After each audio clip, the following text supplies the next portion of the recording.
Sunday ആയിട്ട് ഞങ്ങൾക്ക് ഇന്ന് ബിരിയാണിയാണ് ഉച്ചക്കും രാത്രിയൊക്കെ ബിരിയാണി ഇവിടെ ഉണ്ടാക്കണം. അപ്പം ഞാനത് കഴിക്കാത്തതുകൊണ്ട് എനിക്ക് തക്കാളി സവാളയൊക്കെ ഇട്ട് വഴറ്റിയെടുത്ത് ചോറിന് അതാണ് ഇന്നത്തെ കറി. പിന്നെ ഇന്നലത്തെ മാങ്ങയും ചളയും വെച്ചതിരിപ്പുണ്ട്, അപ്പോൾ അതും കഴിക്കാമെന്ന് ഓർത്തു. അപ്പോൾ അതൊക്കെ റെഡിയാക്കി വെച്ച് ചോറൊക്കെ റെഡിയായി കഴിഞ്ഞു. പിന്നെ അഞ്ചൊന്നും ഉണ്ടായില്ല, അവർക്കൊരു ഫംഗ്ഷൻ ഉണ്ടായി. അപ്പോൾ അവർ അതിന് പോയിച്ച് 11 മണിയൊക്കെ കഴിഞ്ഞ് പോയപ്പോഴത്തേക്കും തിരിച്ചവർ 2 മണി കഴിഞ്ഞ് വന്നപ്പോൾ അപ്പോഴും നമ്മുടെ ഇതൊന്നും റെഡി ആയിട്ടുണ്ടായില്ല. ബിരിയാണിയൊക്കെ റെഡിയായി വരുന്നതേ ഉണ്ടായില്ല. വേറെ ഓരോ പണിക്കൊക്കെ പോയതുകൊണ്ട് ഒത്തിരി വൈകി ഉണ്ടാക്കിയപ്പോൾ. പിന്നെ രാവിലത്തെ ബ്രേക്ക്ഫാസ്റ്റൊക്കെ കഴിച്ചപ്പോഴും നമ്മൾ വൈകിയായിരുന്നു, ലേറ്റായിട്ട് എണീറ്റുകൊണ്ട്.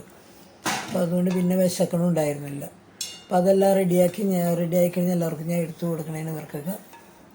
പിന്നെ ഇതൊക്കെ കഴിഞ്ഞിട്ടാണ് എൻ്റെ കറിയൊക്കെ ഉണ്ടാക്കിയത്. ഞാൻ എൻ്റെ കറി അരിഞ്ഞൊക്കെ വെച്ചുകൊണ്ട് അതൊക്കെ ഉണ്ടാക്കിയൊക്കെ റെഡിയാക്കി വെച്ച് അതിൻ്റെ ഇടയ്ക്ക് വേറെ കുറേ കാര്യങ്ങളുണ്ടാവുമല്ലോ, നമ്മുടെ കുളിക്കലും അലക്കലും പരിപാടിയൊക്കെ.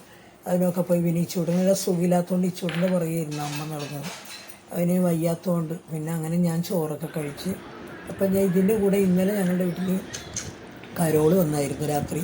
അപ്പോൾ ആ നമ്മുടെ അടുത്തുള്ള പിള്ളേർ നമ്മുടെ 2 വീടിൻ്റെ അപ്പുറത്തുള്ളതാണ്. നമ്മുടെ ഈ ചൂടിൻ്റെ കൂട്ടുകാരി അമ്മുണ്ട്, അമ്മുവിൻ്റെ ചേട്ടൻ്റെയൊക്കെ ആയിരുന്നു.